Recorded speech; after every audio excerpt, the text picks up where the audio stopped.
Thank you, Mr. Speaker. Thank you. Junet. Mr. Speaker, I want to join the Member of Parliament for Rongo in condoling with the family of Honorable Dalmas Otieno Anyango.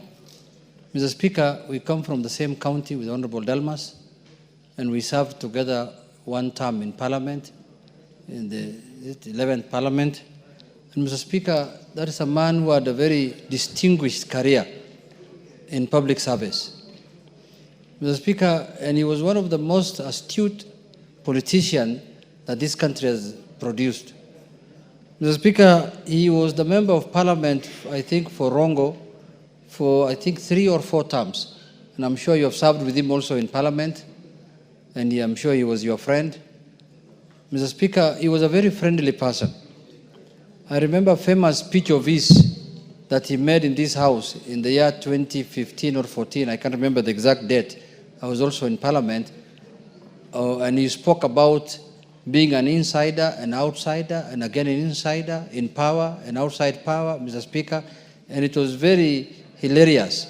And I remember that day the House was very happy to listen to his wisdom on what it is to be in power and out of power. Mr. Speaker, Honorable Dalmas has initiated a lot of development in our county. The university that today we enjoy in Migori County, called Rongo University, was initiated by him. He has brought many things, schools. He has built many schools.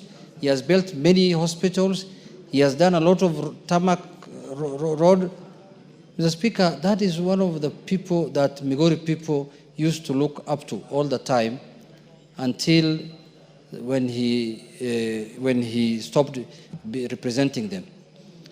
Lastly, he was the vice chair of the Salary and Remuneration Commission until he felt that he wanted to serve the people of Migori as a governor in the last election. But unfortunately, he was running on the wrong party, and he didn't manage it. But Mr. Speaker, that is one man, his legacy and history will remain behind in this country.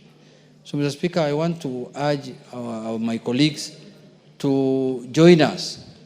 His burial is on 2nd, and I think today also there is a function being presided over by none other than the Speaker, if I'm not wrong, in the evening to help him, to help the family in giving him a decent send-off. So if you can join us today, and then also on the 2nd of October, when his burial will be happening in Kangezo village, in Rongo constituency, we'll be very happy because he was a member of Parliament, he was our colleague, he served this country, he has done a lot of good things for this nation, and he was a national asset. So, Mr. Speaker, with those few remarks, I want to condole again with the family, and may God stand with them at this trying moment, Mr. Speaker. Thank you very much. Owen Baya. Mike. Thank you, Honorable Speaker. Honorable Speaker, I want to join